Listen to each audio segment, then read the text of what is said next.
അയ്യോ പാലുണ്ട് ഇതിനുള്ളില്. നല്ല അടിപൊളി സ്വീറ്റ് ക്രേവിങ്സ് ആയിട്ട് ഒരു ദിവസം ഞങ്ങളിങ്ങനെ വലഞ്ഞ് വിശന്ന് വലഞ്ഞിരിക്കുന്ന സമയത്താണ് ഞങ്ങൾ കുറച്ച് സ്വീറ്റ്സ് എന്താ പറയുക ഒന്ന് ട്രൈ ചെയ്യാമെന്ന് വെച്ചിട്ട് ഞങ്ങൾ ഈ എന്താ പറയുക സ്കാർബ്രോൻ്റെ വഴിയോരങ്ങളിലൂടെ പതുക്കെ കാർ ഓടിച്ച് ഇങ്ങനെ നടന്നുകൊണ്ടിരിക്കുന്ന സമയത്താണ് ഈ സംഭവം ഞങ്ങളുടെ കണ്ണിൽപ്പെട്ടത്.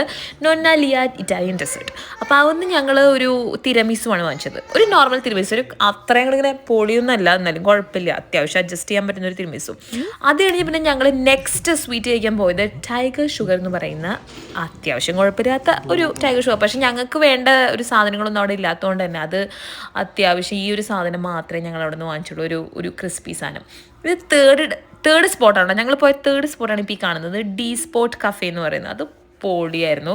അവിടെ നിന്ന് ഞങ്ങൾ മിൽക്ക് കേക്കാണ്, ആലിയ ഭട്ടിൻ്റെ ഒക്കെ ഇപ്പോൾ ഒരു ട്രെൻഡിങ് ആയിട്ടുള്ള ഒരു മിൽക്ക് കേക്കാണ്. ബട്ട് സ്റ്റിൽ അത് സൂപ്പറായിരുന്നു. ഇവിടെ ഉള്ളവരാണെങ്കിൽ ട്രൈ ചെയ്തോളൂ കേട്ടോ.